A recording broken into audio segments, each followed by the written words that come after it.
is under siege. A call to rise, resist, and defend the judiciary. That is what we are doing today. There is frightening and ominous clouds now loom over our republic as we march today. It's so clear that the 1992 Constitution, the sacred covenant that binds us as a free and sovereign people, is under assault. The very institutions entrusted with safeguarding our liberties are being infiltrated, manipulated, and desecrated.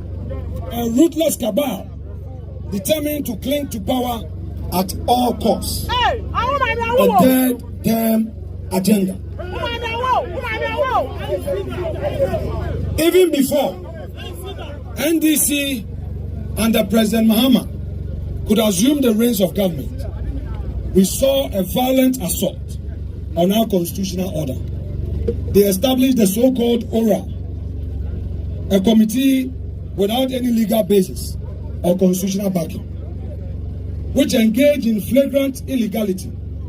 That was the opening salvo in what has now become a full-blown campaign to dismantle our sacred democratic foundations. Under candidate Mahama's leadership, the NDC deployed mercenaries and thugs to polling stations and collation centers across the country. And we all know what happened late last year.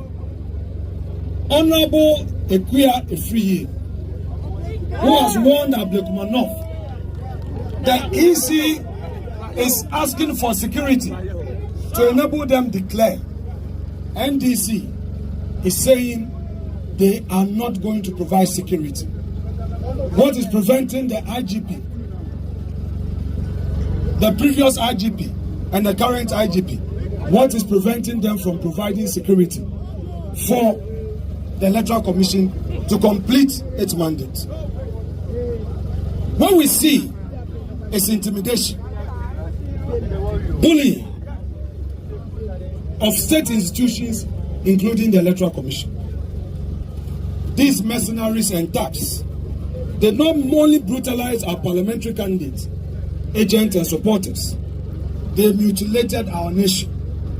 They inflicted physical harm, burned down Electoral Commission offices, and destroyed vital public property. Yet, to this day, none of them has been held accountable in a court of law. Now, under NDC, impunity reigns, and it is at the very top.